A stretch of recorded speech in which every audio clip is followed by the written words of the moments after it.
This is a true story that happened to me when I was around 11 years old. This isn't even the scariest ghost encounter that's happened to me, but this is the first time I've seen an apparition with my own eyes. For some background, I've always lived in haunted houses since I was a child, but this Missouri house was completely different. Unlike my previous house in California, where I only heard creepy things like footsteps going up the stairs in the attic, toys going off by themselves, voices, as well as seeing things move on its own, I've never seen a spirit until I moved to rural Missouri. It was in the middle of the day.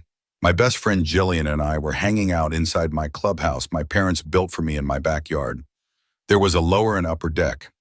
The lower deck was smaller and had wooden window shutters you could open from the inside or outside of the clubhouse. While we were inside the lower deck, playing on our 3DSs, Jillian told me she had to run over to feed her cats real quick. She lived next door. So basically told her to do her thing and I'd be waiting inside the clubhouse. About 3 minutes later, Jillian comes rushing over to the window shutters, opening them from the outside, suddenly and frantically. I looked over at her and asked her what she was doing, but there was no response. She just stared at me blankly.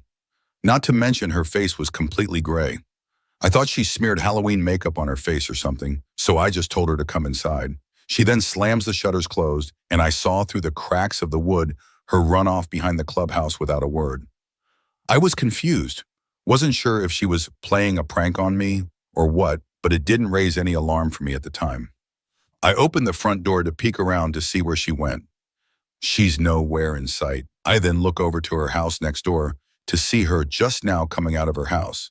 No gray face paint, just her normal-looking self. After seeing that, it shook me to my core. I was too scared to be at my clubhouse anymore, so I ended up hanging out at her house instead for the rest of the day.